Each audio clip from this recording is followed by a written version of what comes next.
เที่ยวคนเดียวที่นิวซีแลนด์10 วันจากเกาะเหนือสู่เกาะใต้ในงบ 50,000 บาท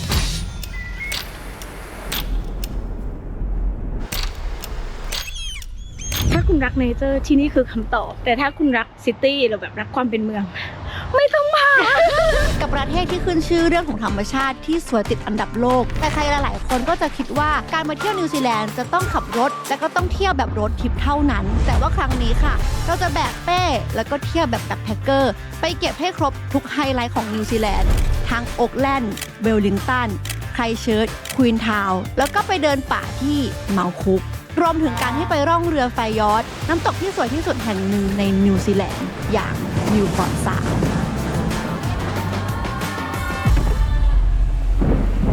ทำไม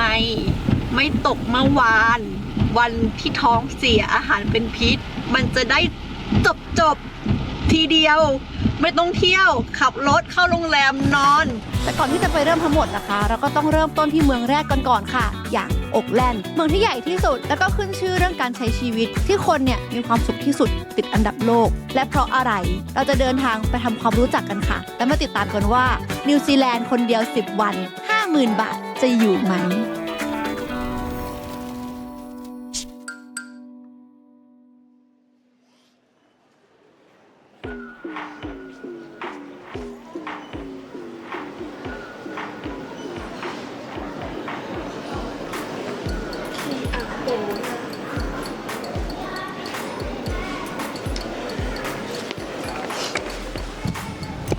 สวัสดีค่ะทุกคนตอนนี้นะคะเราก็มาถึงที่นิวซีแลนด์เป็นที่เรียบร้อยกีอาโอรานะแปลว่าสวัสดีในภาษาชนเผ่าเมาลีนะคะเป็นภาษาดั้งเดิมของคนนิวซีแลนด์แป๊บหนึ่งขอตั้งหลักก่อนปึ๊บโอเคค่ะทุกคนจะบอกว่านี่เป็นหนึ่งทริปก่อนสิ้นปีในวันที่เราถ่ายทำอยู่ก็คือเรามาในวันที่14 ธันวาคมนะแต่ว่าคลิปนี้เนี่ยก่อนจะตัดกว่าจะอะไรน่าจะได้ออนในปี 2026 นะคะมันตื่นเต้นมากแล้วมันเนี่ยมั่นใจมากไม่รู้เพราะอะไรเหมือนกันคือไม่ได้เที่ยวคนเดียวนานแล้วก็เป็นแบบประเทศใหม่หนึ่งแล้วก็แบบมันอยู่ไกล2อะไรแบบเนี้ยแล้วก็แบบเครียดมากตอนแรกแบบนึกถึงตอนที่เตงไปเที่ยวทรานไซบีเรียคนเดียวครั้งแรกในชีวิตอะคือฟิลนั้นเลยคือฟิลแบบจะร้องไห้คือแบบทำได้ไหมกลัวจังเลยแต่ตอนที่จองตั๋วอยากไปเที่ยวคนเดียวคือหลายคนอาจจะบอกว่าแบบเที่ยวคนเดียวเก่งจังเลยไม่กลัวหรอกลัวค่ะคลิปนี้ก็กลัวยังกลัวต่อไปและกลัวตลอดกาลด้วยนี่อากาศของนิวซีแลนด์ทุกคนโอ้ร้อนมากคือตอนที่เราอะดูข้อมูลใช่ไหมว่าอากาศประมาณเท่าไหร่ก็คือรู้แหละว่าช่วงธันวามันคือหน้าร้อนของนิวซีแลนด์แล้วไม่รู้เหตุใดอุณหภูมิบอกว่า10 องศาฉันก็แบบหน้าร้อนบ้านเขามันหนาวเหมือนกันเนาะก็เลยเตรียมดาวน์แจ็คเก็ตเตรียมเสื้อกันหนาวสรุปนี่ดู25มั้งเนี่ย30มั้งเนี่ยแต่ว่าเดี๋ยวขอไปตั้งหลักแป๊บหนึ่งนี่ทุกคนมันจะกลับมาแบบเวแบบหน่อยเวแบบถ่ายไปเขินกล้องไปเขินคนข้างๆไปไม่มั่นใจไปอะไรอย่างนี้นะก็เป็นเวที่ทุกคนอาจจะคิดถึงแหละก็เป็นว่าเดี๋ยวเราขอมาเล่าเรียบเรียงเรื่องราวให้ฟังก่อนเนาะว่าทริปนี้เนี่ยของเรามันจะเป็นรูปแบบไหนนะคะทริปนี้มันเกิดขึ้นมาจากตอนที่เราไปเที่ยวจอร์เจียคนเดียวครั้งแรกที่เมื่อ3 ปีที่แล้วทุกคนแล้วเราก็แบบไปเจอคนไทยในจอร์เจียนะคะเพราะว่าแบบเขาเป็นคนไทยที่มาจากนิวซีแลนด์เขาบอกว่าเนี่ยพลอยไปทำคลิปเที่ยวคนเดียวนิวซีแลนด์สิสมัยที่แบบเราแบบเป้ใบนี้แหละใบนี้อยู่ใช่ไหมที่จอร์เจียเนี่ยเขาบอกว่าจริงๆแล้วว่านิวซีแลนด์อ่ะมันเป็นดินแดนของแบ็คแพคเกอร์เลยนะมันสามารถเที่ยวประหยัดงบได้เลยนะไม่จำเป็นต้องขับรถเช่ารถบ้านนะอะไรแบบเนี้ยพี่ก็เลยแบบอุ๊ยน่าสนใจนิวซีแลนด์คือดินแดนของธรรมชาติที่สวยงามมากๆแบบเป้เที่ยวอย่างนี้ได้ก็น่าจะชิลดีก็เลยเกิดคลิปนี้เกิดขึ้นในปีนี้ที่ผ่านมาแล้วกับ3 ปีก็คือเป็นการแบบเป้ที่เราจะประหยัดงบที่สุดเกาะเหนือลงเกาะใต้นะคะจากโอ๊คแลนด์ไปยังควีนทาวน์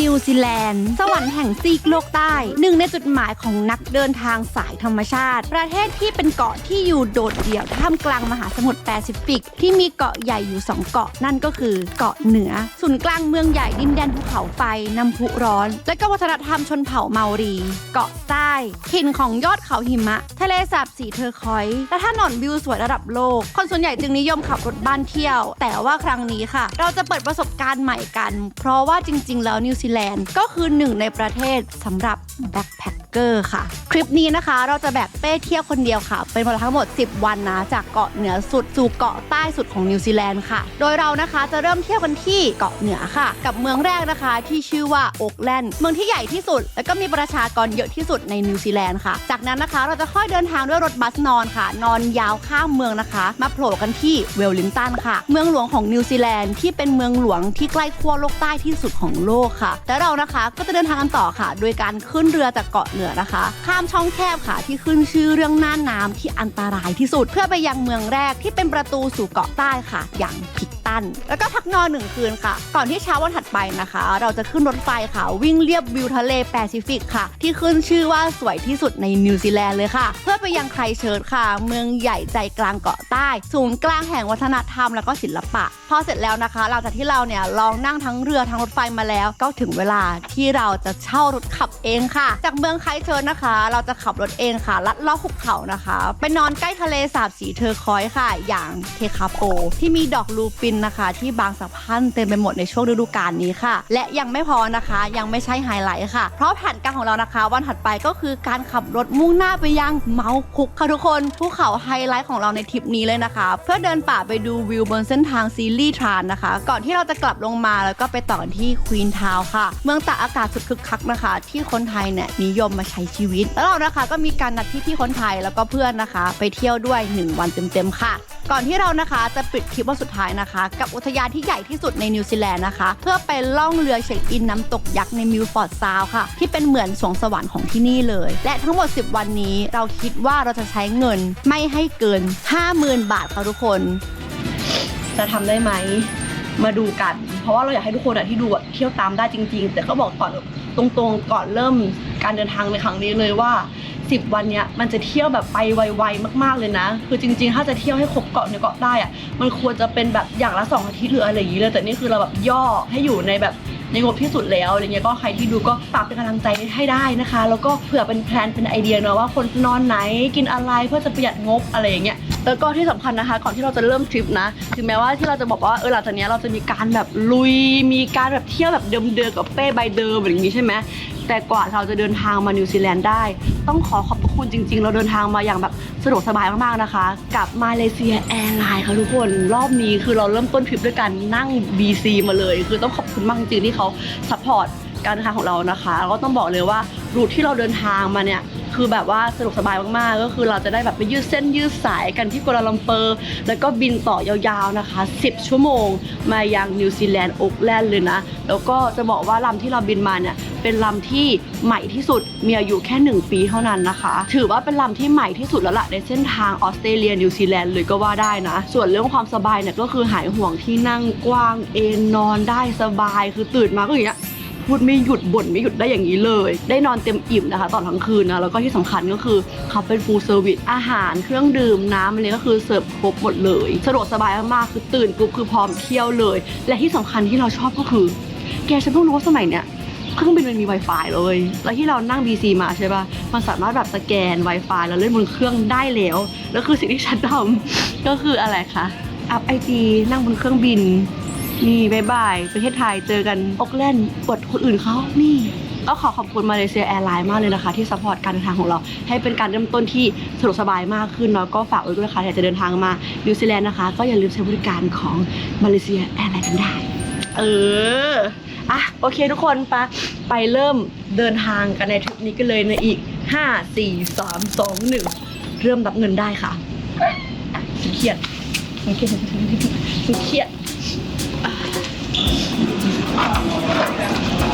โอเคทุกคนเดี๋ยวหลังจากนี้เราจะต้องหารถบัสนะคะเพื่อเข้าไปในตัวเมืองโอ๊กแลนด์นะเพราะว่าสนามบินเนี่ยมันจะคล้ายๆกับบ้านเราสุวรรณภูมิก็คืออยู่ไกลจากใจกลางเมืองนะคะเราจะหารถบัสกัน ซึ่งเราจะต้องออกมาจากช่องทางเดิน8นะคะช่องที่ 8 อันนี้แล้วก็เดินไปตามป้ายเรื่อยๆเดี๋ยวถามเขาก่อนแล้วกันเนาะ Excuse me bus to city center Sky City There is a corner bus stop E. Can I buy it here Can I book it here You can just book to the driver. Okay thank you บรรยากาศเดิมๆบรรยากาศของความไม่มั่นใจตรงนี้อ๋อนี่ไง Sky Drive นั่นไง Sky City ได้ไหมทันไหมทันไหม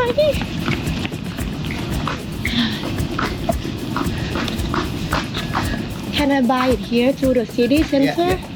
Okay. Do you know if the bus you take cash? Okay. เสร็จแล้วเหรอ Okay can I go? Yeah, you can. Oh, okay thank you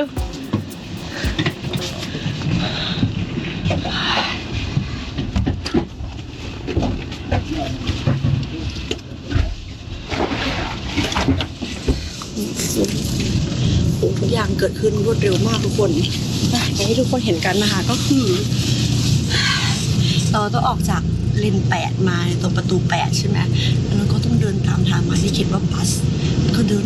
นมารถบัสมาจอดนะคะที่ชื่อว่า Sky Drive ไอ้คันเมื่อกี้นี้นะหรือว่าเดี๋ยวเราจะขึ้นรูปไปให้อีกทีหนึ่ง Sky City นะคะติดบัตรไปได้เลยซึ่งปลายทางเนี่ยจะอยู่แค่ปลายทางเดียวก็คือในเมืองก็คือ Sky City ตรงจุดดรอปออฟเลยก็คือแค่จ่ายตังค์ปึ้ง$20นิวซีแลนด์นะคะก็ประมาณ390 บาทในการเข้าเมืองนั่งไปประมาณ40 นาที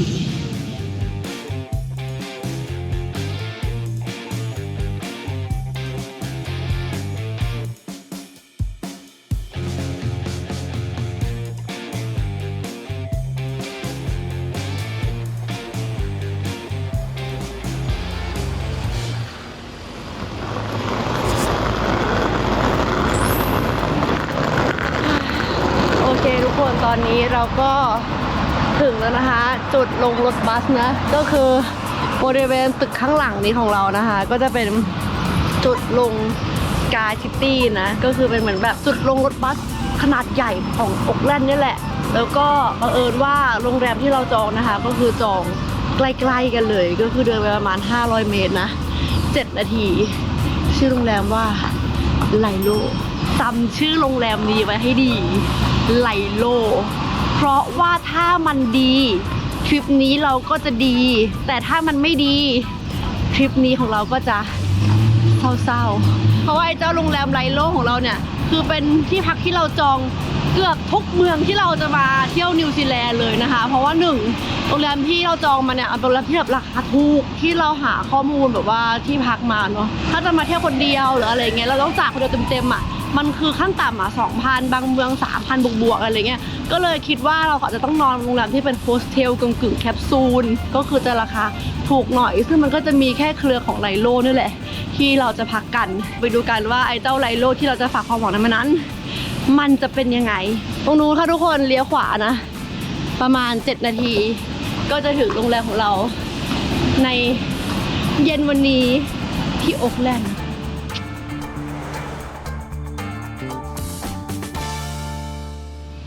ไลโลถึงแล้วค่ะนี่ best hostel in the world เอ้ยค่อยชื่นใจหน่อยอุ้ยเข้ามาไม่มีสตาฟเช็คอินเองเหรอว้าวมาเช็คอินเองเลยวะ by reservation เรามาเฟิร์สไทม์ด้วยกันนะฮะนี่ไงฮัลโหลพลอยไพลินนี่4 คนโอเคคอนเฟิร์มโกขอกรอกข้อมูล nationality ไทยคนไทย52 ดอลนะฮะคือละประมาณ900 บาทที่เราจองมาถูกละ encoder ตัว key is speaking card please wait a deep to take key อ๋อ key นี้ key อะไรวะเนี่ยฉันโชว์อีกละชีวิตนี้ไหมแล้วไอ้แผ่นไม้นี่มันเป็นคีย์จริงเหรอวะ Waiting เอ้ย This key is activate เอ้ยไอแผ่นไม้นี่มันมีชิปข้างในว่ะโคตรไฮเทค R126 B2 ก็ถ่ายชีวิตจบแล้วทุกคนก็ถือว่าเช็คอินเสร็จละต่อไปเราจะเข้าด้วยห้องนอนเรากันเตียง R126 ชื่อเตียงแปลกๆนี่126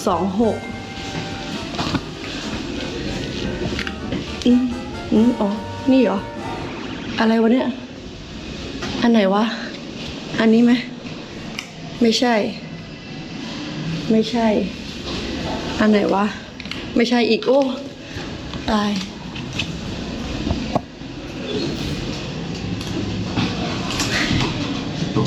เฮ้ย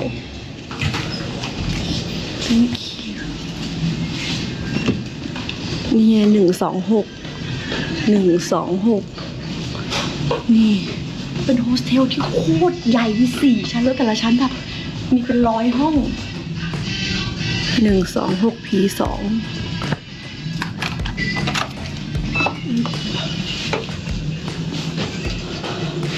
Oh hello good you also stay here I am here. Oh. I'm number 4. Oh I'm number 2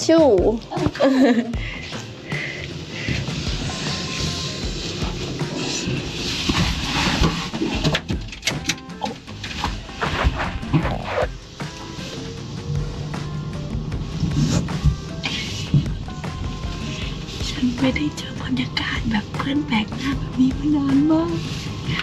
ฉันตื่นเต้นเหมือนเพิ่งเที่ยวใหม่ๆนี่คือไลโลแล้วก็นี่คือจะเป็นห้องนอนของเรานะฮะซึ่งเป็นระบายอากาศนี่คืออะไรนี่คือ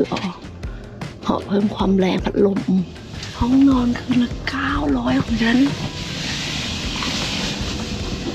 นี่มันเชื่อมันกว้างเหมือนกันนะแบบไซส์ฝรั่งมากเลยอ่ะมันกว้างมากนี่คือกว้างมากนะในทางแคปซูลนะเพราะว่าถ้าแบบของญี่ปุ่นมันจะแคบกว่านี้นิดนึงซึ่งสิ่งที่ฉันจะเอาออกจากใบนี้สิ่งแรกเลยก็คือ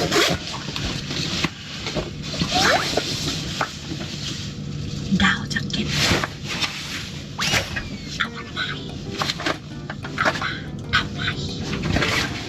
โอเคทุกคนตอนนี้ก็เพื่อนเราได้ไปแล้วนะคะก็เลยจะแวบมารูมทัวร์เล็กน้อยกับไลโลของเราที่อาจจะได้อยู่ด้วยกันยาวๆในอีกหลายคืนในอีกหลายเมืองแล้วนะคะก็เป็นยังไงบ้างเนอะก็คือจริงๆราคาของไลโลแต่ละเมืองเนี่ยมันก็จะไม่เท่ากันนะแล้วนี่คือเมืองใหญ่โอ๊คแลนด์แล้วก็จะแบบคือละ900จะถือว่าถูกมากนะในเวของแบบที่พักถ้าแบบนอนโรงแรมเลยคือแบบ2,000 3,000 บวกหมดเลยนะคะจะแบบงบเนี้ยก็คือนี่เป็นออปชันที่ดีมากแล้วคือแบบแกมันดีมากเลยตั้งแต่แบบเช็คอินแกเห็นปะเทคโนโลยีคือแบบไม่ต้องใช้คนไม่ต้องใช้สตาฟอะไรเลยฉลาดมากแล้วก็แบบเนี่ยมีความแบบ private สูงมากเลยนะเนี่ยเห็นปะมีล็อกเกอร์ให้ด้วยนะคะคือใช้การ์ดของเราที่เราแท็บมาในการเก็บของที่มีมูลค่าอะไรเงี้ยได้โดยที่แบบไม่ต้องใส่รหัสใส่กุญแจทำหายการ์ดใบเดียวแท็บแล้วก็เก็บของได้เลยให้เลยว่านี่คืออาณาจักรไลโลเพราะว่าอะไรทุกท่านดู40 กว่าห้องที่ในแต่ละห้องมีประมาณ4 เตียง160 คนมี4 ชั้นนี่อาณาจักรไลโล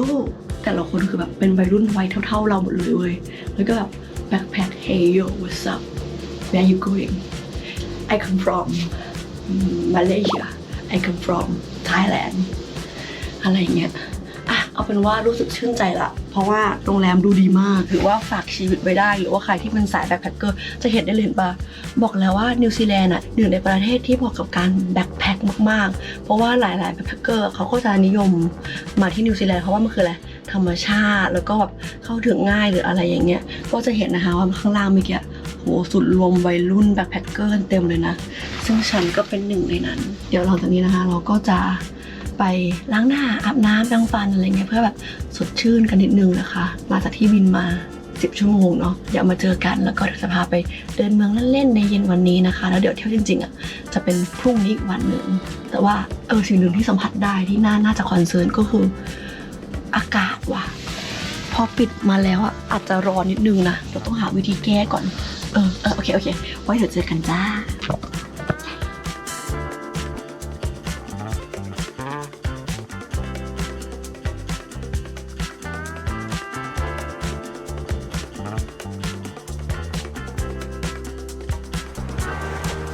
โอเคสวัสดีทุกคนในช่วงเย็นวันนี้นะคะที่บอกว่าเย็นคือตอนเนี้ยจะ6 โมงนะฟ้ายังแบบสว่างอยู่เลยข้อดีของการที่มาเที่ยวฤดูนี้นะคะนอกจากที่อากาศมันจะไม่หนาวแล้วตอนนี้คือน่าจะประมาณ25อากาศแบบเย็นๆแบบว่าสดชื่นเหมือนหน้าหนาวบ้านเราอะไรเงี้ยพระอาทิตย์ก็ตกช้าด้วยค่ะทุกคนคือตกเกือบประมาณ3 ทุ่มเลยมั้งทำให้เรามีเวลาแบบเที่ยวในช่วงแบบกลางวันนานขึ้นนะก็รู้สึกว่าเฮ้ยดีจังเลยเหมาะกับคนที่แบบตื่นสาย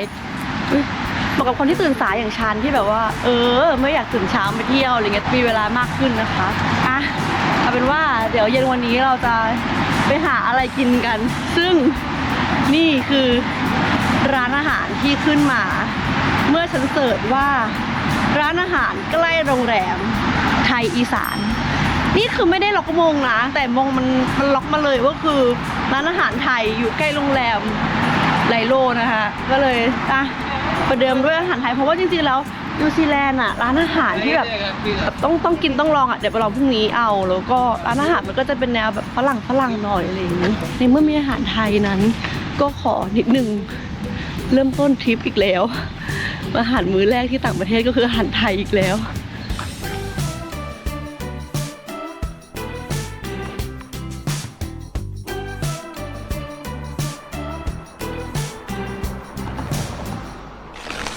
และนี่ก็คือโอ๊กแลนด์ค่ะเมืองที่ประชากรเยอะที่สุดในนิวซีแลนด์นะคะแล้วก็เป็นเมืองที่ใหญ่ที่สุดของประเทศแต่ทุกคนรู้ไหมคะว่าโอ๊กแลนด์เนี่ยไม่ใช่เมืองหลวงนะเพราะว่าเมืองหลวงเนี่ยคือเวลลิงตันค่ะโดยในปี 2025 นะคะโอ๊กแลนด์นะคะเป็นเมืองที่น่าอยู่ที่สุดอันดับ7ของโลกเทียบเท่าโอซาก้าเลยวัฒนธรรมในเมืองเนี่ยยังโดดเด่นค่ะเพราะเต็มไปด้วยผู้คนที่หลากหลายเชื้อชาตินะคะทั้งชาวอังกฤษไอริชรวมถึงชาวเอเชียชาวเกาะจากแปซิฟิกค่ะแล้วก็รวมถึงชนพื้นเมืองอย่างชาวเมารีด้วยทำให้เมืองนี้นะคะมีชีวิตชีวาจากความหลากหลายทางวัฒนธรรมค่ะ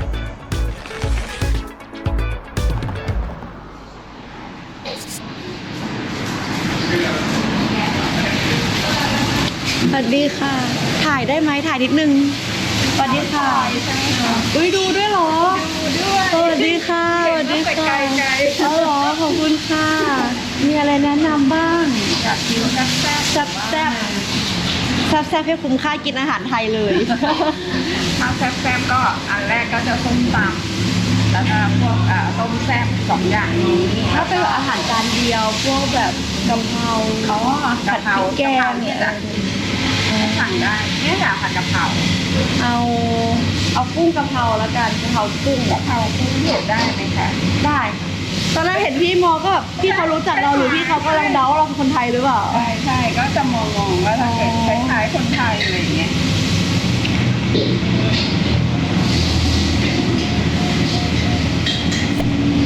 โดนชาร์จด้วยใช่ค่ะมันจะเป็นเซอร์ชาร์จ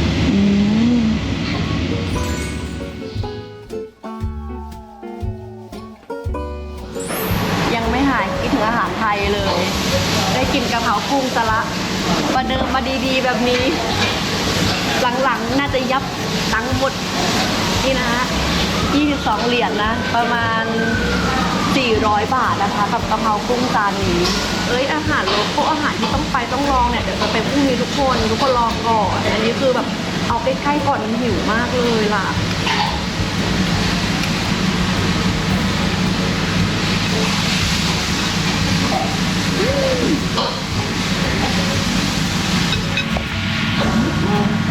อร่อยมากคุณภาพเหมือนถูกคุมไม่อยู่แล้วทุกคนเดี๋ยวเราไปกินข้าวกันนะคะแล้วก็แผนของเราในเย็นวันนี้นะ1 เราคิดว่าเราจะไปสำรวจซุปเปอร์มาร์เก็ตก่อนยังไม่รู้ว่าค่าครองชีพอะไรเงี้ยมันแพงขนาดไหนคือได้ยินว่ามันแพงมากเลยที่ทุกคนได้เห็นใช่ไหมอยากจะไปดูสักหน่อยเพราะว่าหนึ่งอาจจะไม่ได้กินข้าวแบบนอกบ้านทุกวันอาจจะต้องซื้อบางอย่างมาทำเป็นข้าวเช้าหรือแบบข้าวเย็นแทนเพราะว่าในเรื่องของการประหยัดงบเนาะจะได้อยู่ในงบที่จำกัดอะไรเงี้ยก็จะไปดูก่อนว่าเฮ้ยอะไรมันพอทำกินได้บ้างมีอะไรที่ทำบ้างมีมาม่าไหมอะไรอย่างเงี้ยก็เดี๋ยว ไปดูก่อนค่าของชีพของซุปเปอร์มาร์เก็ตนะคะมาดูกันว่าอีก9วันนี้เราจะรอดหรือไม่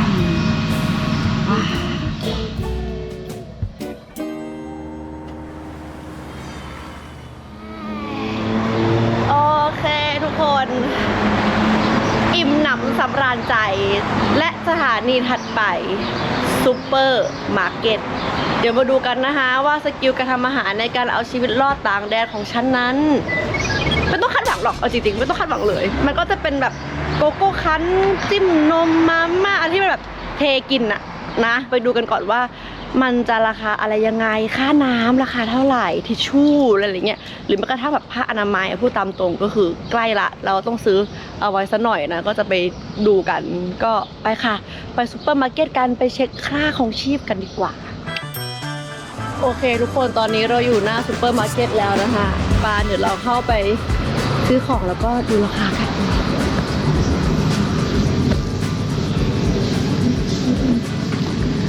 ที่สุดที่น่าจะต้องพุ่งเป้าเลยก็คือในเรื่องของอาหารรามยอนมีทั่วโลกนะคะยี่ห้อนี้ของเกาหลีนะจะตกอยู่ที่เท่าไหร่อ่ะเนี่ยรามยอน 2.5 ราคา45 บาทนี่ราคาไม่แรงเลยว่ะใช้ได้เลยความหวังของเราอยู่ที่ตรงนี้แต่ถ้ามีมาม่าก็คือจะเยี่ยมมากเพิ่งถามว่าอ้าวทำไมไม่ซื้อมาจากไทยใช่ไหมบอกเลยค่ะทุกคนว่าการนำอาหารแห้งหรืออาหารต่างๆเข้ามาในนิวซีแลนด์หรือออสเตรเลียเนี่ยยากมากของแห้งของดองของอะไรเงี้ยห้ามไม่งั้นจะโดนปรับนะคะทุกคนคือตอนที่แบบเข้าทางคัสตอมตัวคนเข้าเมืองใช่ปะเขาก็จะตรวจแบบโหละเอียดมากนะเข้าแบบว่าไปแบบสารภาพผิดกันเยอะมากว่าแบบเฮ้ยฉันเอานี้มานะเอานี้มานะอะไรกันเยอะมากเพราะว่าที่เนี่ยห้ามจริงๆขนาดตัวเราอ่ะยังเข้าไปดีแคลร์เลยว่าเฮ้ยฉันเอาอุปกรณ์แคมปิ้งมานะอะไรเงี้ยเพราะว่าหนึ่งสิ่งที่เขาแบบว่าต้องให้เราเข้าช่องนี้เนี่ยก็คืออุปกรณ์แคมปิ้งเพราะว่าอะไรเขากลัวดินค่ะกลัวดินกลัวเศษแมลงเศษอะไรเงี้ยหญ้าเยอะเข้ามาในประเทศเขาแล้วเพราะเขาต้องการจะรักษาแบบสภาพแวดล้อมของเขาให้มันยังโอเคอยู่อะไรเงี้ยเขาก็เลยแบบไม่ให้เราก็เลยดีแคลร์ไปว่าเรามี sleeping bag นะก็คือไอถุงนอนนะอะไรเงี้ยเขาก็บอกโอเคไม่เป็นไรไปได้อะไรเงี้ยแต่ว่าไม่ได้เอาอะไรแบบอาหารแห้งอาหารไทยที่กินมาเลยไม่ได้หมูหยองมาไม่ได้เอาแบบอะไรมาเลยนะคะก็คิดว่าจะมาซื้อกันในนี้นี่แหละซึ่งตอนนี้เราอยู่หน้าส้มค่ะทุกคนนี่ส้มนะคิดว่านับเป็นกิโลนะคะทุกคนกิโลละ$7อุ้ยสตรอเบอรี่ราคาโอเคสตรอเบอรี่ราคา3 เหรียญเอง54 บาทเฮ้ยนี่ถูกกว่าไทยเนี่ยเป็นผลไม้ฤดูหนาวเนอะเฮ้ยโอเคเลยเดี๋ยวมาส่วนของทิชชู่กันบ้างนี่4 โล 4.5 ตอนแรกคิดว่าแพงกว่านี้แต่ว่าพอดูแล้วก็แบบโอเคเลยแต่เจอละกิโลละ200มีมะขามด้วยว่ะนี่มีมะขามด้วยนี่กิโลละ100 บาทอย่างที่เห็นเนอะว่าซูเปอร์มาร์เก็ตที่เนี่ยมันจะมีทั้งแบบของเอเชียและของอะไรแบบอินเดียเห็นปะพหุวัฒนธรรมมากคือคนหลากหลายมากๆนะที่อยู่ที่เนี่ยนี่อ๋อนี่ก็จะเป็นส่วนของแบบข้าวอินเดียนี่เห็นไหมนี่ 7.5 ซึ่งตอนนี้กำลังคิดอยู่ว่าเราจะซื้อเป็นข้าวแบบเนี้ยแต่ต้องหาข้าวสวยก่อนแล้วก็หุงเป็นข้าวเย็นกับไข่ฟองนึงเป็นข้าวไข่เจียวอย่างเงี้ยมันจะประหยัดค่าเที่ยวไปได้เยอะมากถ้าเราทำอาหารในโฮสเทลกินเองนะเพราะว่าที่เราอยู่อ่ะมันมีห้องครัวทุกคนเห็นใช่ปะมีห้องครัวอะไรเงี้ยทำอาหารกินเองได้แล้วมันจะประหยัดเงินไปได้เยอะมากถ้ากินข้างนอกอ่ะอย่างที่ทุกคนเห็นว่ามันตกมือละประมาณแบบ400ยังต่ำก็เลยคิดว่าอาจจะต้องหาอะไรแบบวันนี้กินข้างนอกวันนี้กินมื้อดีหน่อยวันนี้กินแบบทำเองหน่อยอะไรมันจะได้ปรับเปลี่ยนกันไปนี่มีแม็กกี้อินเดียโอ้โหแม็กกี้อินเดียนี่ตอนนี้นึกว่าอยู่อินเดียนะคะเนี่ยมีแบบของอินเดียทั้งนั้นเลยเนาะนี่ละสิ่งที่จะทำให้เรารอดในยามเช้า นี่สมัยที่ฉันเที่ยวคนเดียวจากปักกิ่งไปฝรั่งเศสนะคะ ก็คือใช้พวกนี้แหละเป็นที่พึ่งสมัยแบบเรียนจบใหม่ๆแล้วไม่มีตังค์ก็คือแบกไอ้กล่องเนี่ยกินทั้งข้าวเช้าและข้าวเย็นคือ เรียกได้ว่าขาดสารอาหารมากคือตอนนั้นอะซึ่งวันนี้ก็เช่นกันค่ะในเมื่อเราจะเที่ยวแบบคุมงบให้ได้ภายใน 50,000 บาทแล้วนี่เลยเนสเล่ไมโลไหมหรือว่าจริงๆแกนโนล่าก็น่ากินอะเวเนี่ยถ้า200 บาทกินได้หลายมื้อก็น่าจะคุ้มอยู่นะทุกคนคิดว่าไงอ่ะอันนี้ละกันเป็นข้าวเช้าของเราในหลังจากนี้ในหลายๆวันนะจะได้เป็นการรักษางบด้วย อันนี้อยู่ในสนนราคา120 บาทแล้วก็เรายังหาข้าวสวยไม่เจอเอาไว้เมืองอื่นก็ได้มั้งเดี๋ยวข้าวเย็นไปกินข้างนอกเอาสิ่งที่สำคัญที่สุดอีกอันหนึ่งหรืออาจจะไม่สำคัญนั่นก็คือน้ำ เชี่ยพูดจริงเหรอนี่คือน้ำเปล่าปะไม่ใช่7 เหรียญ130 140ก็คือขวดละประมาณ70 บาทอ่ะแล้วก็อีกสิ่งหนึ่งนะคะที่ประทังชีวิตเราตอนที่เราแบบเที่ยวแบบประหยัดงบนะก็คือสิ่งนี้เลยฮะกล้วยนะ1 ชิ้นอย่างเงี้ยชิ้นละประมาณ10 บาทราคาเท่าเซเว่นบ้านเราเลยวะก็ถือว่าแพงอยู่ดีแล้วก็บ้านเราก็แพงอยู่ดีด้วยเขียวอย่างนี้พรุ่งนี้เช้าน่าจะเหลืองพอดีอันนี้แหละคือตัวประทังในชีวิตของเราไม่ใช่ประทังกินอร่อยด้วยแล้วฉันก็เจอแล้วค่ะทุกคนโซนของประเทศไทยนะจริงๆเราผ่านมาแล้วแหละไอโซนเนี้ยแต่เราเพิ่งเห็นเพราะว่าอะไรตึงหมดถามว่าคนไทยอยู่เยอะแค่ไหนให้ดูไม่รู้ว่าซื้อเยอะหรือของไม่เข้านะมีกะปิแท้ตราชูตราช่างประมาณ80 บาทประมาณนี้นี่4 เหรียญนะคะแล้วก็มีพวกแบบนี้ไทยเรดเคอรี่นี่ก็คือน้ำพริกแกงเผ็ดนั่นเองนี่มีอันนี้ด้วย100 กรัม 2.5 เหรียญนะแล้วก็มีเหล่าแบบแกงพะแนงแกงเขียวหวานอย่างนี้นะคะอยากคาดหวังว่าฉันจะทำเพราะว่ามันน่าจะยากเกินนี่ก็คือโซนของบ้านเรามีแค่นี้เลยมีแค่นี้เศร้ามากดูของหมดเลยอ่ะดูดิเห็นปะจะเอาเท่านี้ไปก่อนนะคะแล้วเดี๋ยวเราจะไปซื้อซูเปอร์มาร์เก็ตแถวๆนี้เอาเนาะไปจ่ายตังค์กันโอเคได้มาแล้วกับแกนโนล่าส้ม4 ลูกและกล้วย1 หวีสนนราคา200 บาทมันก็เป็นราคาที่แบบเนาะต่างประเทศที่แบบประเทศแนวนี้ค่าครองชีพอะไรแบบนี้แต่ว่าอย่างที่ทุกคนเห็นกันในต้นคลิปหรือชื่อคลิปนะคะว่าถึงแม้ว่าค่าครองชีพจะสูงแต่เขาได้เป็นประเทศที่น่าอยู่ที่สุดติดอันดับโลกเหมือนกันนะเพราะว่าอะไรเดี๋ยวเราจะไปดูกันพรุ่งนี้กันนะคะแต่ว่าในเรื่องของค่าของชีพนั้นคือมันสูงจริงๆคือเขาไม่คันทำวิจัยเลยเว้ยคือแบบเขาเอาสินค้าว่า44 รายการมาเทียบกันกับหลายๆประเทศปรากฏว่านิวซีแลนด์ก็คือประเทศที่พวกค่าสินค้าค่าของชีพพวกเนี้ยมันสูงจริงๆอาจจะเป็นในเรื่องของแบบที่ทุกคนเห็นกันถ้าดูจากแผนที่โลกเนาะนิวซีแลนด์เนี่ยตั้งอยู่ใจกลางทะเลอันไกลโพ้นทำให้เราคิดว่าการส่งของการค้าขายสินค้าหรืออะไรต่างๆมันก็มีค่าขนส่งเข้ามาอีกหรือว่าแบบในฤดูหนาวอย่างเงี้ยถ้าแบบฤดูสตรอเบอรี่สตรอเบอรี่ก็จะแบบราคาโอเคแต่ว่าถ้าไม่ใช่ฤดูสตรอเบอรี่และอยากกินสตรอเบอรี่ราคาก็จะสูงแบบสูงลิ่วไปเลยอะไรเงี้ยแล้วก็ของส่วนใหญ่ของเขานะคะก็จะเป็นการอิมพอร์ตเข้ามาแล้วส่วนใหญ่เพราะว่าเขาเนี่ยอยู่แบบอยู่ไกลเนาะอยู่ไกลจากเพื่อนอะไรแบบนี้จำหนึ่งเดี๋ยวขอเก็บกระเป๋าแต่ว่าดูทรงเหมือนที่เขาบอกว่าแพงกันอะมันไม่ได้แพงขนาดนั้นเลยอะถ้าเทียบกับแบบรายได้ที่เขาได้กันหรืออะไรอย่างเงี้ยเพราะว่าเขาได้กันชั่วโมงละเกือบ500ทุกคนตอนแรกคิดว่าแบบมันจะแพงกว่านี้ด้วยซ้ำนะคิดว่าแพงเหมือนแบบเหมือนเดนมาร์กเหมือนนอร์เวย์ไม่ขนาดนั้นเที่ยวได้จริงอยู่เห็นราคาแล้วยังแบบใจชื้นอยู่บ้างนะคะทุกคนแต่ว่าเดี๋ยวเราจะเข้าไป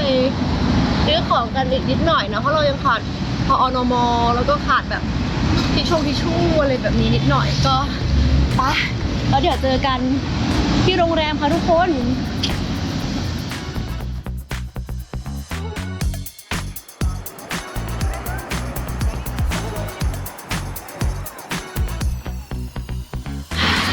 โอเคทุกคนตอนนี้เรากลับมาที่ไลโลอีกครั้งหนึ่ง และนี่ก็คือของที่ฉันได้มาทั้งหมดในวันนี้นะคะน้ำเนสเล่มีโยเกิร์ตของพรุ่งนี้เช้ามีทิชชู่อันนี้น่าจะแพงมากเหมือนกันนี่ใครคุ้นบ้างที่ไทยมีขายนะราคาไม่แรงด้วยแต่ให้ทายอันนี้เท่าไหร่100 บาทนี่คือเรื่องเวอร์ชันที่แบบราคาแบบไม่แรงนะพออนโมนะคะอันนี้นี่แล้วก็มีคิดแคททั้งหมดนี้คือสนนราคาประมาณ500 กว่าบาทนะคะทุกคนที่โดนไปเมื่อตะกี้นี้นะนี่คือในเรื่องของสิ่งอำนวยชีพของเรานะคะแล้วก็จริงๆน้ำตอนแรกคิดว่าแบบเดี๋ยวจะไปกดก๊อกเอาเลยแต่ด้วยความที่แบบยังแบบเพิ่งมาใหม่เดี๋ยวอาจจะต้องแบบขอดูตัวอย่างก่อนแต่ว่าหิวน้ำมากก็เลยแบบซื้อมาด้วยความแบบเป็นคนไทยเนาะไม่ชินกับการแบบกินน้ำก๊อกจริงๆก็จะเป็นขวดแรกและขวดเดียวในนิวซีแลนด์หรือเปล่าก็ข้าวเย็นก็คืออาหารไทยเมื่อกี้แหละที่เรากินไปเนาะซึ่งตอนนี้เป็นเวลาประมาณทุ่มแล้วฟ้าข้างนอกยังแบบสว่างเหมือนบ่าย 3เลยอะคือแบบมันตกช้าจริงก็คิดว่าแบบเป็นอันดีมากที่เราจะได้เที่ยวกันนานขึ้นยาวขึ้นมีเวลาแบบเพราะว่าหนึ่งในกฎเหล็กของเรานะคะที่เราเที่ยวคนเดียวตลอดมาจะพยายามไม่กลับหลังพระอาทิตย์ตกดินไม่ได้บอกว่าไม่กลับดึกนะเพราะบางประเทศอะมันจะแบบดึกช้าใช่ป่ะอย่างเช่นนิวซีแลนด์อะไรเงี้ยกฎเหล็กของเราก็คือห้ามอยู่ข้างนอกหลังพระอาทิตย์ตกดินและข้อที่2ก็คือห้ามแตะแอลกอฮอล์เลยก็รู้สึกว่าโชคดีมากที่แบบมีเวลาช่วงกลางวันยาวนานแล้วก็จะได้เที่ยวกันนานขึ้นเดี๋ยวพรุ่งนี้เนี่ยน่าจะเป็นวันที่เราจะได้เที่ยวเต็มๆแล้วล่ะแต่ว่าวันนี้เนี่ยก็ขอแบบไปแบบพักผ่อนหย่อนใจกันเล็กน้อยนะคะทุกคนแล้วพรุ่งนี้ไปลุยกันต่อกับโอ๊คแลนด์1 วันเต็มๆนะคะกับเมืองที่เขาบอกว่า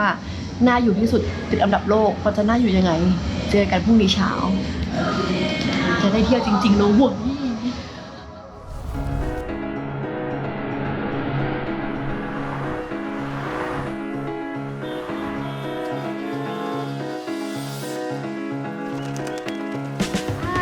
สวัสดีค่ะทุกคนสำหรับเช้าวันใหม่นะคะก็ตอนนี้เป็นเวลา8:30นะโหเมื่อคืนเรียกได้ว่านอนไม่หลับเลยตื่นทุกชั่วโมงเลยทุกคนเหมือนน่าจะแบบเจ็ตแลกด้วยหรืออะไรด้วยนะคะเช้าวันนี้นะเรามีเวลาเที่ยวกัน1 วันเต็มๆนะคะถึงประมาณแบบ5-6 โมงเย็นนะเพราะว่าเดี๋ยววันนี้ทุ่มนึงอ่ะเราต้องนั่งรถบัสไปกันต่อนะคะไปยังเมืองเวลลิงตันนะก็คือเมืองหลวงของนิวซีแลนด์เพราะฉะนั้นเดี๋ยวเช้าวันนี้เราก็จะเริ่มเที่ยวกันซึ่งตอนนี้นะคะเรากำลังจะเดินไปยังจัตุรัสอาโอเทียนะคะที่เป็นเหมือนแบบแลนด์มาร์คของโอ๊คแลนด์เนอะซึ่งอยู่ไม่ไกลจากโรงแรมเรามากก็คือประมาณ6 นาที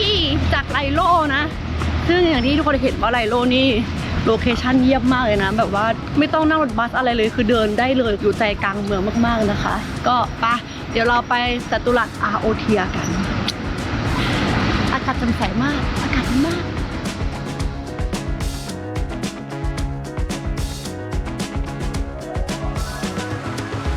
โอเคทุกคนตอนนี้เราก็มาอยู่กันที่จัตุรัสอาโอเทียแล้วนะคะอย่างที่สภาพแวดล้อมที่ทุกคนเห็นข้างหลังเรานี้ก็คือเงียบมากอาจจะเช้าไปอาจจะไม่ใช่เวลานี้คุณดูคนอาจจะไม่ได้มากันในช่วงเวลานี้หรือเปล่าคือที่นี่นะคะก็เป็นเหมือนแบบจัตุรัสเหมือนหลายๆประเทศก็คือเป็นแบบจุดศูนย์รวมของกิจกรรมไม่ว่าจะเป็นในเรื่องของแบบกิจกรรมปีใหม่อะไรเงี้ยคริสต์มาสอะไรเงี้ยหรือว่าการทำกิจกรรมทางด้านการเมืองอะไรอย่างเงี้ยเนาะให้คนมารวมตัวกันบริเวณนี้ซึ่งดูดิเป็นจัตุรัสที่แบบมีหมากรุกให้เล่นมีเกมให้เล่นอะไรอย่างเงี้ยซึ่งฉันชอบสิ่งนี้มากเลยอะมาเล่นหมากรุกยักษ์กันได้ดูดิอึ๊บ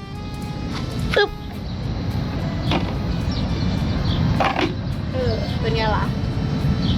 เป็นแบบพื้นที่กิจกรรมให้คนมาสันทนาการแล้วก็แบบเป็นสวนให้มานั่งเล่นได้แต่ว่าสิ่งหนึ่งที่น่าสนใจของจัตุรัสนี้นะคะเมื่อกี้เราเดินผ่านเดี๋ยวเราจะพาทุกคนไปดูคืออันนี้เลยทุกคนมันคือซุ้มประตูที่เขาเรียกว่าอะไรอะซุ้มประตูวาฮาโรอาชื่อแปลกๆป่ะจริงๆชื่อมันแปลกตั้งแต่จัตุรัสอาโอเทียนะชื่อดูแบบไม่อังกฤษเลยเนาะท่ามกลางความโมเดิร์นทั้งหลายก็มีประตูไม้ที่ดูแบบดิบต ตั้งอยู่ นั่นก็คือซุ้มประตูดั้งเดิมของชาวเมารี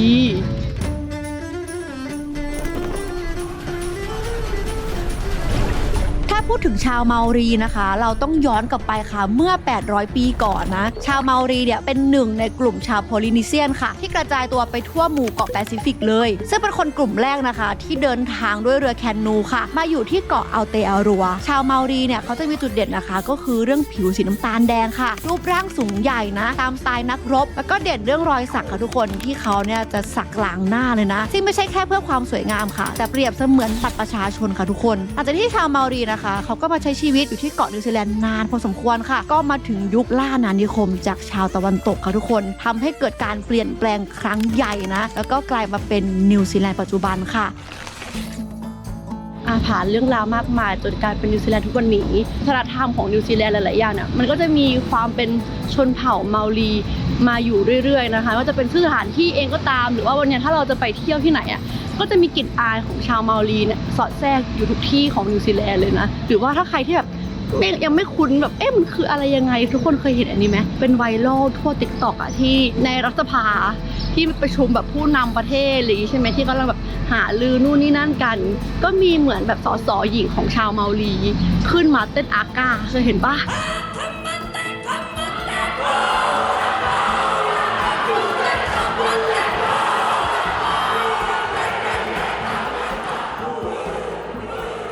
ที่แบบถลึงตาแล้วก็เต้นอาก้าโอ้เนี่ยโคตรเท่โคตรพลังโคตรแบบ power เลยคือเหมือนเขากำลังเรียกร้องแบบเหมือนสิทธิของชาวเมารีที่นิวซีแลนด์อะไรเงี้ยเขาก็เลยขึ้นมาเต้นเพราะว่าการเต้นอาก้าของชาวเมารีทุกคนสมัยก่อนเนาะก่อนที่มันจะคือทุกวันเนี้ยคือมันเป็นเพื่อการแบบว่าปกป้องต่อสู้กับศัตรูต่อสู้กับชนเผ่าอะไรเงี้ยทำให้มันมีการเต้นอาก้าแบบดั้งเดิมของชาวเมารีอยู่ในรัฐสภาเว้ยมันแบบมันสอดแทรกอยู่ทุกที่จริงๆเนอะหรือว่าใครที่แบบเคยเห็นการที่แกะสลักแล้วคนออกมาเต้นอาก้ากลางเมืองพุ่งเข้าแล้วก็มีการสักหน้าสักอะไรอย่างเงี้ยก็คือนี่แหละฮะชาวเมารีนะคะทุกคน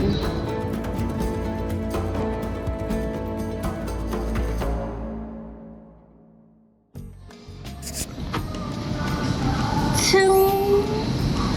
ให้ทุกท่านถ่ายว่านี่คือกาแฟเมนูอะไร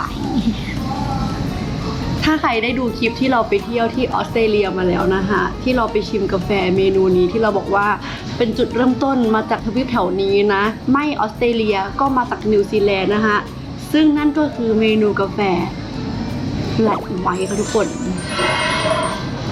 จากที่เราไปชิมที่ออสเตรเลียมาแล้วแบบติดใจมากนะคะแล้วก็อย่างที่เราเคยเล่าไปในคลิปออสเตรเลียนะแต่ว่าเผื่อใครที่ไม่ได้ฟังนะคะมันคือกาแฟที่เขาบอกว่าจุดเริ่มต้นมาจากออสเตรเลียและนิวซีแลนด์ซึ่งเราก็แบบมันจะอาจจะไม่ได้สิจุดเริ่มต้นมันมีอยู่ที่เดียวปะวะอะไรเงี้ยแต่ก็คือไม่มีใครแบบสามารถการันตีได้ว่าเฮ้ยมันมาจากประเทศนี้แหละมาจากประเทศนี้แหละมานิวซีแลนด์แล้วก็อยากกินแฟลตไวท์ของเวอร์ชันนิวซีแลนด์ดูว่ามันจะแบบต่างจากออสเตรเลียอะไรอย่างนี้ไหมแต่ใดๆก็คือแฟลตไวท์อ่ะมันก็ไม่ได้แบบแปลกอะไรมากมันคือระหว่างกลางระหว่างเอสเปรสโซ่และลาเต้ทุกคนคือลาเต้จะมีความแบบนมเยอะใช่ป่ะอันเนี้ยมันจะเป็นแบบใส่นมเหมือนกันนะแต่นมน้อยแต่ก็ไม่ได้แรงเท่าแบบเอสเปรสโซ่แบบเพียวๆเลยคือมันจะมีความกึ่งกลางระหว่างแบบใส่นมแต่เป็นนมที่แบบกาแฟเข้มข้นนะอะไรแบบนี้มันก็เลยกลายเป็นแฟลตไวท์นี่และนี่ก็คือเหตุผลที่ฉันมาจัตุรัสนี้นะคะเพราะว่ามันมีกาแฟ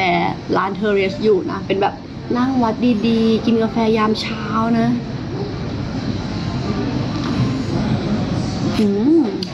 เข้มมากเข้มข้น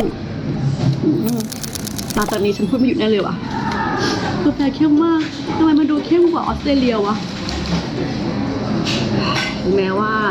เราจะเที่ยวแบบประหยัดงบแต่ในเรื่องของกาแฟยามเช้านั้นก็คือขาดไม่ได้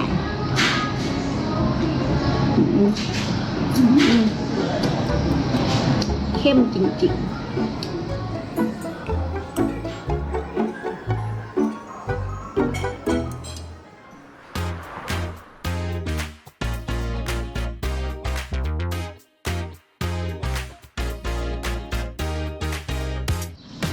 โอเคทุกคนพอเราเดินเลยจากจัตุรัสเมื่อกี้มานะคะประมาณ4 นาที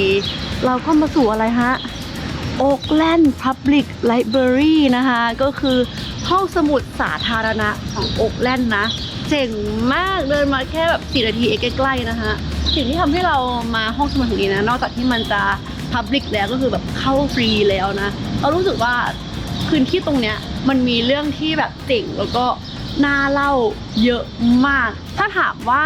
คุณภาพชีวิตที่ดีที่แบบเมืองที่นั่งอยู่อะแต่ละคนอะหน้าตาแบบไหนใช่ไหมถ้านอกจากแบบในเรื่องของแบบค่าครองชีพรัฐสวัสดิการหรือว่าแบบอาหารการกินการเดินทางที่ดีแล้วอะไรเงี้ยเราว่าส่วนหนึ่งที่สำคัญมากๆที่เป็นขั้นพื้นฐานของคุณภาพชีวิตเลยอะมันคือเรื่องของการเข้าถึงความรู้แบบเท่าเทียมห้องสมุดตั้งใจกลางเมืองที่เข้าถึงได้ง่ายและก็ฟรีทุกคนสามารถแบบมาเช่าหนังสือมาอะไรได้แล้วก็แบบรีเทิร์นตรงนี้เห็นไหมหย่อนไปมันจะมีภาษาข้างล่างเนาะตรงเนี้ยนี่ก็คือภาษาพื้นเมืองของชาวเมารีนะที่เราบอกไปตั้งแต่เมื่อกี้นี้ว่าเขาจะใช้2 ภาษาด้วยกันที่นิวซีแลนด์นะก็คือภาษาอังกฤษแล้วก็ภาษาของชาวเมารีนะที่เราจะเห็นว่าเขาจะมี2 อันแปลด้วยกันและก็ที่เจ๋งอีกอันหนึ่งก็คือว่าที่นี่เขาให้ขึ้นชื่อว่าเป็นHome of Homeless ค่ะเป็นเหมือนพื้นที่ที่แบบต้อนรับคนไร้บ้านด้วยนะก็เหมือนแบบมีกิจกรรมที่ให้คนไร้บ้านได้แบบว่ามาทำกันอย่างเช่นแบบช่วงเวลาของการดูหนังอะไรเงี้ยหรือว่าช่วงเวลาของการแบบให้เขาได้มาใช้อินเทอร์เน็ตหาความรู้หรืออะไรแบบนี้คือเรารู้สึกว่าทุกคนควรจะมีสิทธิ์ในการเข้าถึงข้อมูลเท่าๆกันทุกคนเก็ทไหมแม้กระทั่งคนไร้บ้านก็ตามเขาก็ต้อนรับแล้วเขาก็อยากให้รู้สึกว่าเข้ามาอ่านหนังสือกันเยอะๆนะมันก็เลยทำให้แบบมีแบบคนไร้บ้านเข้ามาอ่านหนังสือเข้ามาใช้บริการกันเยอะคือเราว่านี่คือหนึ่งในตัวอย่างของคำว่าแบบคุณภาพชีวิตดีหรือแม้กระทั่งเราที่เป็นคนนอกก็สามารถเข้าไปได้เจ๋งนะเขาบอกว่าแบบทุกคนควรจะถูกทรีตด้วยความเคารพแล้วก็เป็นได้รับการต้อนรับในการเข้ามาในห้องสมุดแล้วทุกคนควรได้รับการต้อนรับในการแบบ enjoy แล้วก็เฉลิมฉลองแบบความเป็นตัวของตัวเองแล้วก็ได้แบบเติมเต็มความสามารถของตัวเอง Everyone at the library can connect and feel as true they belong เนี่ยอุ้ยคนลุกคือเข้ามาคือเจอป้ายทำนี้เลยนะแต่เดี๋ยวเราเข้าไปดูกันไวๆดีกว่าว่าห้องสมุดแห่งนี้มีอะไรบ้าง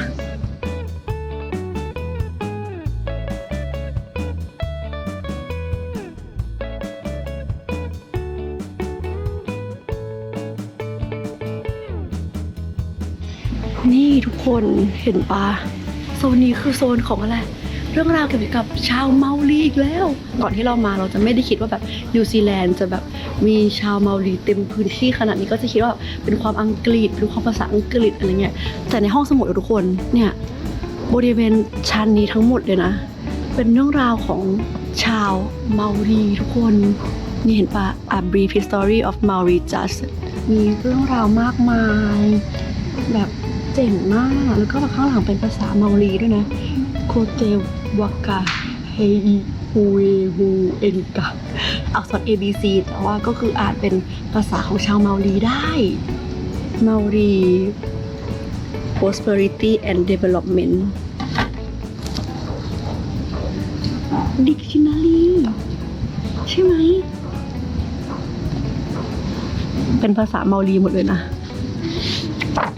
แบบเก็ตป่ะว่าแบบเด็กรุ่นใหม่หรือคนที่เกิดมาเป็นแบบบ้านของชาวเมารีเขาก็ยังแบบมาใช้ภาษาหรือสืบทอดวัฒนธรรมของเขาได้ในห้องสมุดนี้นี่มีแบบ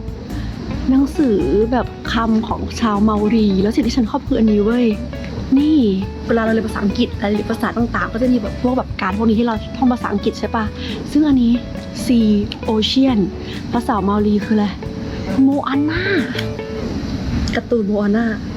มาจากภาษาเมารีเหรอแปลว่าท้องทะเลใช่ไหมเคยทุกคนรู้จักการ์ตูนโมอาน่าปะการ์ตูนของดิสนีย์ที่ชื่อว่าโมอาน่าแล้วก็มีเหมือนแบบ Maori at work ภาษาเมารีสำหรับการทำงาน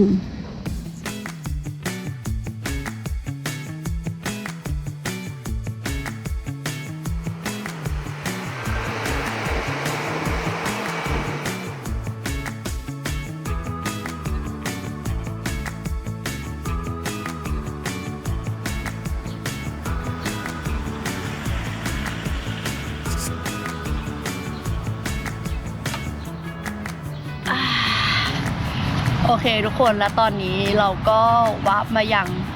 อัลเบิร์ตพาร์คนะคะก็คือสวนสาธารณะอัลเบิร์ต หลังจากที่เราไปเยือนห้องสมุดมาเมื่อตะกี้ใช่ไหมมันเป็นภาพที่น่ารักมากไม่รู้ว่ามีใครเคยเห็นไหมแต่ว่าเราคนหนึ่งที่ไม่เคยเห็นก็คือภาพที่เป็นคนไร้บ้านนั่งอ่านหนังสือกันเต็มไปหมดคือตอนนั้นน่ะเราแบบว่าก็ไปยืนดูหนังสือใช่ป่ะแล้วก็ไปได้ยินเขาคุยกันคนไร้บ้านก็ถามว่าคริสต์มาสนี้ห้องสมุดนี้เปิดหรือเปล่าอะไรเงี้ยเขาก็บอกว่าเปิดนะเปิดถึงวันอาทิตย์อะไรสักอย่างประมาณเนี้ยแล้วก็แบบน่ารักก็คือมันมีการแบบโอเพนเวลคัมแล้วก็ช่วยเหลือจริงๆอะไรอย่างนี้เนาะซึ่งเราก็รู้สึกว่ามันก็คงไม่ต้องพูดเยอะในเรื่องของแบบทำไมมันถึงน่าอยู่อะไรแบบเนี้ยอีกเรื่องนึงที่เรารู้สึกว่าน่าอยู่ก็เราพูดบ่อยมากๆเลยนั่นก็คือสิ่งที่เราอยู่ตอนนี้สวนสาธารณะและพื้นที่สีเขียวตอนนี้นะคะเรามาอยู่ที่อัลเบิร์ตเนาะซึ่งมันก็อยู่ไม่ไกลจากห้องสมุดก็คือเดินประมาณ15 นาทีนะคะก็มานั่งเล่นที่สวนได้สวนในเมืองโอ๊คแลนด์อ่ะมันเยอะมากๆเลยแหละเดินไป15 นาทีถึงนาทีก็ถึงสวนแล้วนะคะ12-13 ปาร์คได้ในแค่ตรงนี้นะถ้าเราขยายออกไปนี่คือแบบทุกท่านโอ๊คแลนด์เป็นเมืองที่พื้นที่สีเขียวเยอะมากเมื่อก่อนอะเราอะก็พูดในเรื่องของพื้นที่สีเขียวตามเมืองต่างๆบ่อยมากๆแล้วถ้าใครที่ดูช่องเราอะไรเงี้ยไม่ว่าจะพาไปเมืองที่น่าอยู่ที่สุดในโลกเมืองที่มีความสุขในโลกอะไรเงี้ยอย่างเช่นแบบพาไปดูที่นอร์เวย์ครั้งก่อนใช่ไหมหรือออสเตรเลียเองก็ดีหรือว่าเม็กซิโกหรืออะไรหลายๆอย่างที่เรารู้สึกว่าเราอะชอบเมืองที่พื้นที่สีเขียวเยอะถ้าพูดถึงในปี 2025 ตอนที่เราถ่ายอยู่เนาะคือคลิปเนี้ยน่าจะออนปี 2026 ใช่ไหมแต่ว่าปีเนี้ยเป็นปีที่เราอะเริ่มแบบ1คือมีหมา2คือเริ่มวิ่งถ้าใครได้เห็นเราแบบเริ่มไปวิ่ง10 กิโลเริ่มอะไรใช่ไหมทำให้เราเข้าใจถึงความสำคัญของพื้นที่สีเขียวได้อย่างดีมากขึ้นเว้ยทุกคนมันคือการที่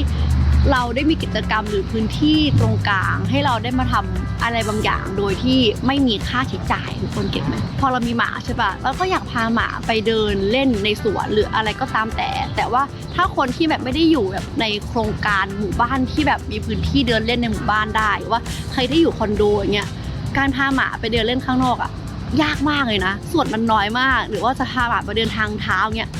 ไม่มีทางเลยฟุตบาทมันก็แบบเดินยากแล้วหรือถนนที่บางทีก็กว้างบางทีก็เล็กบางทีก็ต้องเดินแบบเบียดอะไรเงี้ยแต่ว่าที่ต่างประเทศอย่างเงี้ยสวนคือแบบหมาเดินได้ถึงภูเขาเดินริมทางเดินได้เดินในเมืองได้คือเดินได้หมดรองรับคนที่แบบ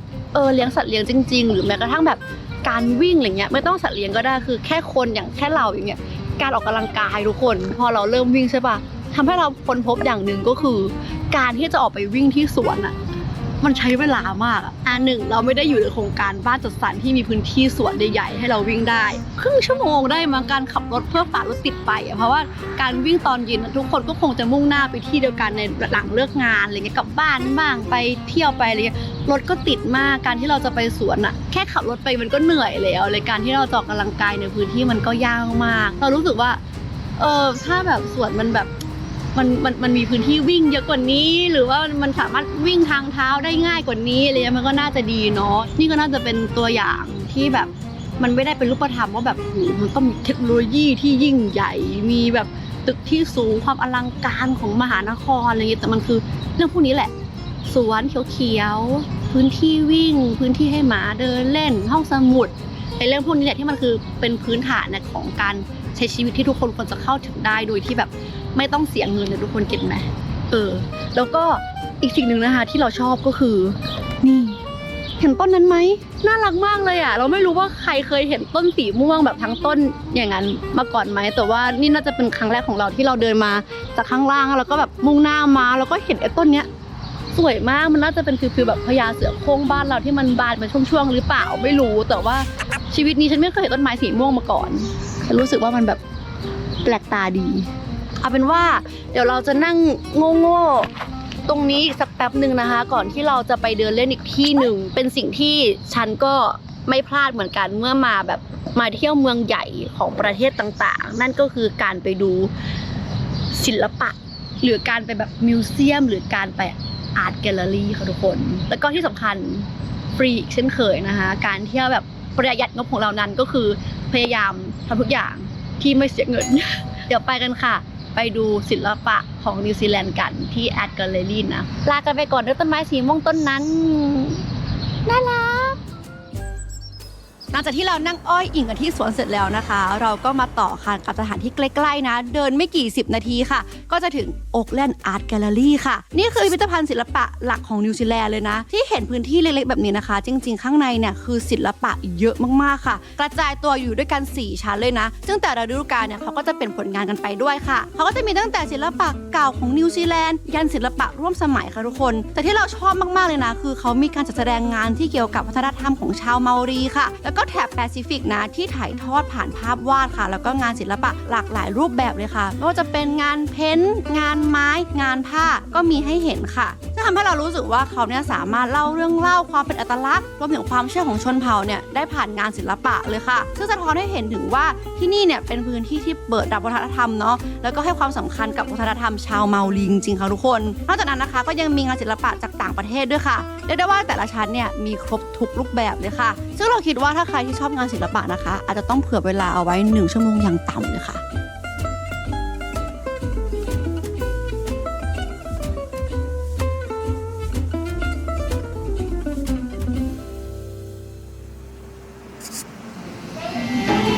ว้าวใหญ่เท่าหน้า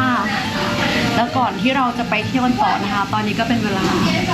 เที่ยงครึ่งแล้วนะก็เลยมาแวะกินข้าวเที่ยงกันหน่อยนะคะนี่คือร้านอาหารจีนนะคะทุกคน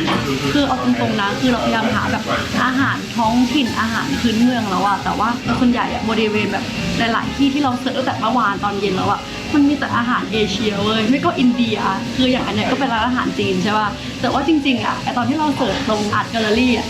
ร้านแรกที่ขึ้นมาคืออาหารไทยอีกแล้วเว้ยน่าจะเป็นประเทศแรกๆที่เรารู้สึกว่าออปชั่นช้อยแรกใน Google Map เวลาเสิร์ชหาร้านอาหารอ่ะมักจะขึ้นเป็นร้านอาหารไทยใกล้ที่สุดก็เลยแบบร้านอาหารไทยมันเยอะหรือว่า Google เราเป็นคนไทยหรืออะไรไม่แน่ใจเหมือนกันแต่ด้วยความที่แบบเมื่อวานกินอาหารไทยไปแล้ววันนี้ก็เลยลองเป็นอาหารจีนดูบ้างนะคะซึ่งอันนี้คือร้านที่อยู่ตรงข้ามกับอาร์ตแกลเลอรี่เลยแหละซึ่งเราก็ถูกล่อตาล่อใจด้วยโปรโมชั่น$18ที่ดูแบบราคาโอเคนะราคาแบบไม่แรงมากนะก็ประมาณ350 บาทต่อถ้วยนะคะแต่ว่าดูถ้วยดิแกมันใหญ่มากเว้ยดูดิใหญ่กว่ามือฉันอีกอะเห็นปะก็เป็นว่าเดี๋ยวเราจะกินอาหารเที่ยงกันก่อนที่เราจะไปอีกสถานที่นึงนะคะที่น่าจะเป็นไฮไลท์ของเราในวันนี้นั่นก็คือ One Tree Hill ออกนอกตัวเมืองไปนิดนึงนะคะก็เดี๋ยวเราจะนั่งรถบัสไปกันแต่ตอนเนี้ยเติมพลังก่อนด้วยก๋วยเตี๋ยวจีนกับหม่าล่า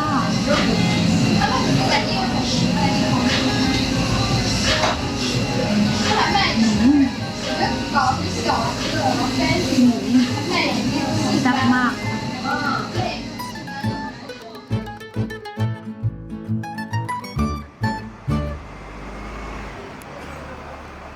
โอเค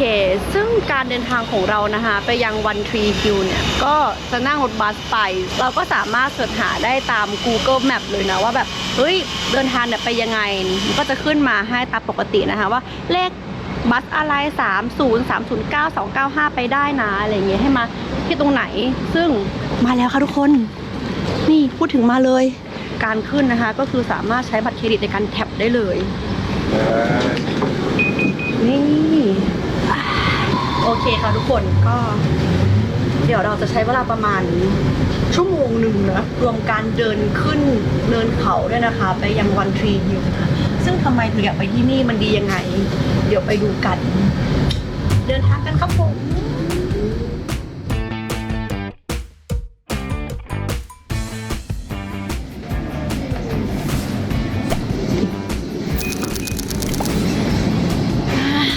โอเคทุกคนและตอนนี้เราก็เดินทางมาถึงนอกตัวเมืองโอ๊คแลนด์แล้วนะคะตรงสถานีที่ชื่อว่า The Drive นะใครที่อยากจะมาตำนะคะก็สามารถเสิร์ช Google Map ได้เลยเดินทางลงสถานีที่เขาบอกได้เลยนะเพราะบางทีถ้ามาแบบคนละเลขอะไรเงี้ยมันก็จะลงอีกชื่อหนึ่งนะคะแต่ว่าหลังจากนี้นะคะการที่เราจะขึ้นไปยัง One Tree Hill นั้นเราจะต้องเดินขึ้นค่ะทุกคนซึ่งจะใช้เวลาในการเดินประมาณครึ่งชั่วโมงนะนี่สภาพแวดล้อมนอกเมืองบ้านผู้คนดูแบบเงียบสงบมากเป็นว่าเดี๋ยวเรา เดินขึ้นไปยังวันทรีฮิลกันนะคะทุกคน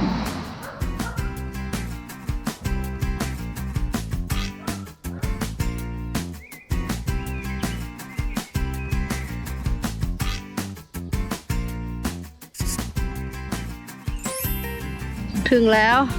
วันทรีฮิลว้าทำไมถึงมาที่นี่ทุกท่านดูวิวตรงหน้านี่คือเนินที่เราเห็นวิวของเมืองโอ๊คแลนด์ได้แบบกว้างมากๆทุกคนเห็นปะสวยมากๆเลยนะคะแล้วก็ตอนเนี้ยลมพัดเย็นๆแข่งกับแดดจ้าๆแต่ประเด็นก็คือนอกจากวิวที่สวยแล้วที่เราขึ้นมาดูกันแล้วก็เดินเล่นที่มันไม่มีค่าใช้จ่ายฟรีอีกแล้วนะคะที่เนี่ยมีความสำคัญให้เดาว่าทำไมถึงชื่อว่าวันทรีฮิลให้เดาเพราะว่ามันมีต้นไม้อยู่ต้นเดียวบนเนินเขาค่ะทุกคนต้นไม้เยอะมากเลยระหว่างทางแต่ว่าพอมาจุดเนี้ยมันกลับกลายมีต้นไม้อยู่ต้นเดียวนะคะอยู่ที่เนินเขานี้นะถ้าไม่นับอันนี้ข้างๆนะในอดีตมันคือมีต้นเดียวแต่ไม่ใช่ต้นนี้ฮะในอดีตไม่ใช่ต้นที่ทุกคนเห็นอยู่ตรงนี้แต่มันคือต้นไม้ที่มันกลายเป็นเสาโอเบลิสไปแล้วก็คือถึงแม้ว่าตอนนี้เนี่ยได้รับการยอมรับอยู่ในทุกซอกทุกมุมของนิวซีแลนด์อย่างนี้ใช่ไหมแต่ว่าในอดีตเนี่ยชาวเมารีเนี่ยเขาก็ค่อนข้างที่จะต่อสู้ในเรื่องของสิทธิมนุษยชนต่างๆมันนานมากๆทุกคนจากเมืองที่ทุกคนเห็นว่าตอนเนี้ยมันดูแบบธรรมชาติสวยงามเมืองแบบเจริญน่าอยู่มากๆเป็นเมืองที่น่าอยู่ที่สุดติดอันดับโลกเลยก็ตามแต่ว่าในอดีตค่ะทุกคนมันกลับเต็มไปด้วยสงครามแล้วก็เสียงปืนนะเกินไปแต่แรกเนาะว่าพื้นที่เมื่อก่อนเนี่ยของนิวซีแลนด์เนี่ยมันเคยมีชนเผ่าท้องถิ่นนะคะนั่นก็คือชาวเมารีใช่ไหมก่อนที่จะมีชาวอังกฤษที่ล่องเรือมาจากพื้นที่อันไกลโพ้นเข้ามาเจอที่ดินตรงนี้ใช่ไหมแล้วก็มีการแบบเข้ามาแล้วก็ยึดครองพื้นที่ไปด้วยสนธิสัญญาที่แบบว่าตกลงกับหัวหน้าชนเผ่าชาวเมารีเนาะซึ่งสนธิสัญญาเนี่ยเขาชื่อว่าวังสังกีซึ่งเป็นสนธิสัญญาที่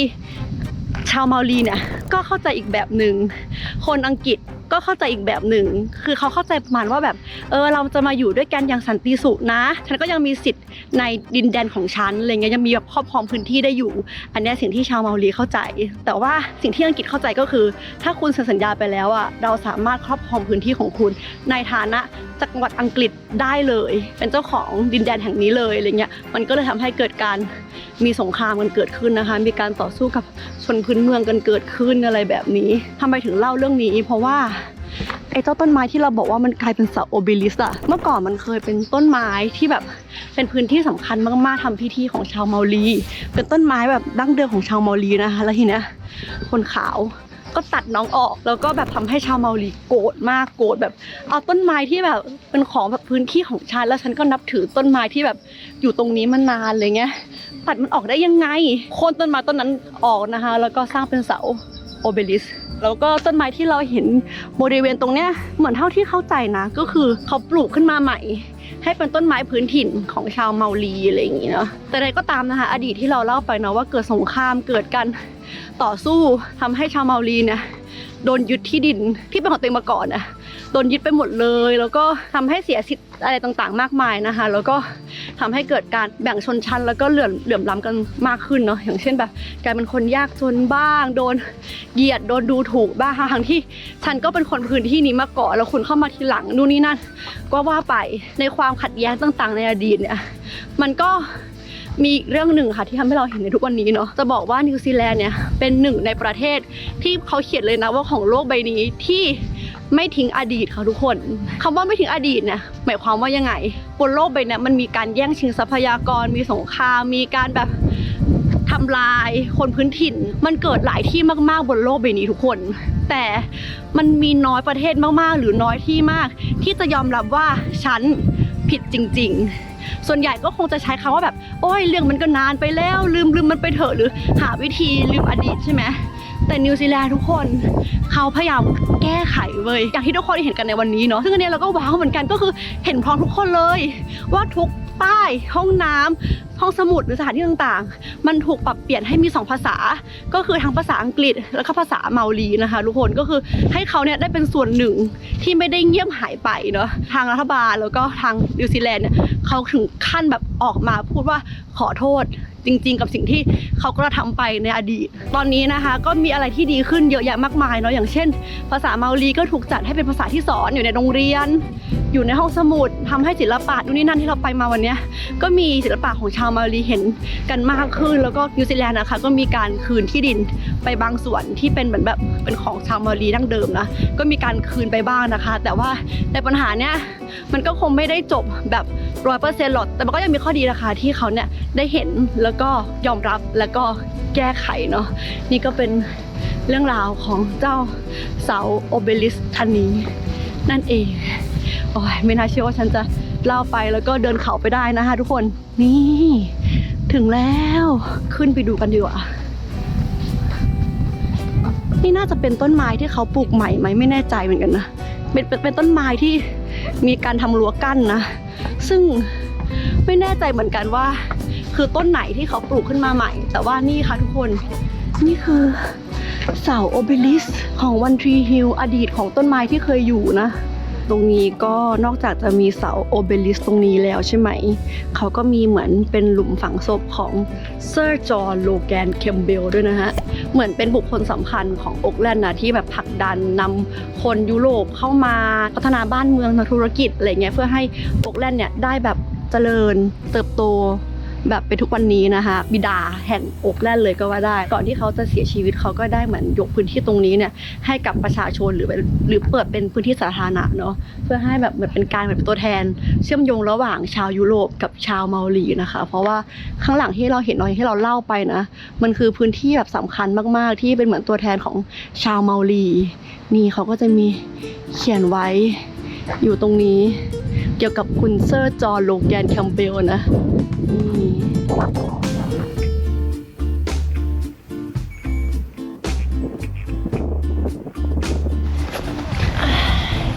ดูสิวิวข้างหลังโคตรดีเป็นเสาโอเบลิสแล้วก็ข้างหน้าเป็นวิวของเมืองโอ๊คแลนด์ที่เรานั่งรถเมล์ออกมานะคะเห็นไหมเห็นสกายซิตี้ที่เป็นหอคอยสูงไหมก็แบบโหคุ้มค่ากับการนั่งรถมามากเลยว่ะอ้าวขนมชั้นลืมเอามาอยู่ในกระเป๋าใบใหญ่อะฝากโรงแรมไว้อะไรวะภาษาขึ้นมาเพราะว่าจะกินส้มสัก4 ลูกที่ซื้อมาเมื่อวานลืมมีแค่น้ำ1 ขวดมันเป็น1 วิวที่เห็นแบบเมืองใจกลางเมืองทะเลภูเขาไฟน่าเป็นภูเขาไฟอีเดนนะคะตรงนั้นเห็นเสาโอเบลิสเห็นทุกอย่างของเมืองโอ๊คแลนด์หมดเลยนะนี่คือช่วงซัมเมอร์นะแต่คิดว่าถ้าแบบช่วงแบบฤดูใบไม้ผลิหรืออะไรออทัมอะไรเงี้ยน่าจะโรแมนติกมากน่าจะหนาวเหมือนกันนะแต่นี่คือแบบหน้าร้อนไงอากาศดีแต่สิ่งที่ไม่ดีก็คือเนี่ยลืมเอาส้มมาลืมเอาอุปกรณ์ปิกนิกมา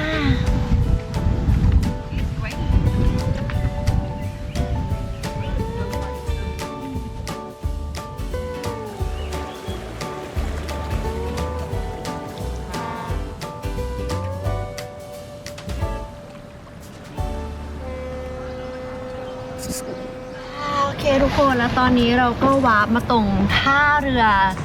ใจกลางเมืองนะคะอย่างที่เห็นว่าเรือจอดเต็มเลยแล้วก็มีตึกใหญ่มากมายนะคลิปนี้ก็น่าจะประมาณนี้แหละทุกคนเพราะว่าเดี๋ยวหลังจากนี้นะคะเราต้องกินข้าวเย็นกลับไปโรงแรมเอากระเป๋าและคืนนี้เราจะต้องเดินทางกันต่อค่ะก็คือการนั่งรถบัสข้ามคืนนะไปอย่างเวลลิงตันเมืองหลวงของนิวซีแลนด์นะคะก็หวังว่านี่จะเป็นเหมือนแบบออเดิมเนาะให้ทุกคนแบบว่าได้รู้จักนิวซีแลนด์มากขึ้นได้เห็นบรรยากาศโดยรวมของเมืองใหญ่ที่สุดของนิวซีแลนด์อย่างโอ๊คแลนด์นะคะแล้วก็น่าจะได้เห็นเนาะความเป็นอยู่วิธีคิดของเมืองนี้นะว่าทำไมเนาะถึงเป็นเมืองที่น่าอยู่ที่สุดในโลกแล้วก็ฝากเป็นกำลังใจให้เราด้วยนะคะกับ อีกกี่วันหลังจากนี้วะ 6-7 วันหลังจากนี้นะคะกับการเที่ยวนิวซีแลนด์คนเดียว ไม่รู้ว่าจะอยู่ในงบ 50,000 บาทไหมนะ แต่ว่าจะพยายามให้อยู่ในงบนะคะฝากติดตามเป็นกำลังใจให้ด้วยค่ะ เราจะลงไปถึงเกาะใต้กันเลยนะคะ แต่ว่าที่สำคัญใครที่สนใจจะมาเที่ยวนิวซีแลนด์นะคะก็ฝากมาเลเซียแอร์ไลน์ด้วยนะคะ